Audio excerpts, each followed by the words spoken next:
Naam, mtazamaji wa PMTV Tanzania, uhali gani? Karibu katika update za PMTV na kusogezea mengi hapa, lakini pia nakukumbusha tupo na PMBet ambao wanahakikisha mambo mazuri kila siku yanaendelea kutokea kwa ushindi mkubwa zaidi na zawadi kubwa. Basi sogea tu pale pmbet.co.tz.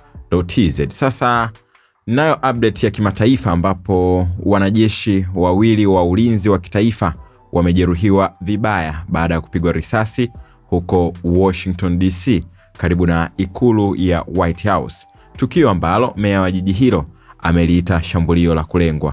Polisi walisema mshukiwa mmoja aliwafyatulia risasi walinzi wawili siku ya Jumatano alasiri kabla ya kuzingirwa na kukamatwa na walinzi wengine wa kitaifa waliokuwa karibu, ambao walikuwa wamesikia milio ya risasi.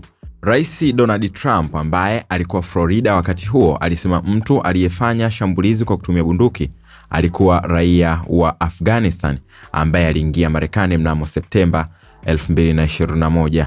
Aliapa kwamba utawala wake utahakikisha mshukiwa analipa gharama kubwa zaidi kwa kitendo cha ugaidi. Vyanzo vingi vya utekelezaji wa sheria hapo awali vilimtaja mtu anayedaiwa kuwa na bunduki kwa mshirika wa BBC wa Marekani na CBS kuwa ni Rahmanullah Lakanwal, raia wa Afghanistan mwenye umri wa miaka 29. Lazima sasa tuchunguze upya kila raia wa kigeni ambaye ameingia nchini mwetu kutoka Afghanistan chini ya rais wa zamani Joe Biden. Huyo ni Trump aliyasema katika hotuba ya moja kwa moja ya Jumatano usiku. Mshukiwa alipigwa risasi 4, vyanzo vya utekelezaji wa sheria viliambia CBS. Haijulikani ni silaha gani ilitumika katika shambulio hilo wala nia haikubainika wazi mara moja.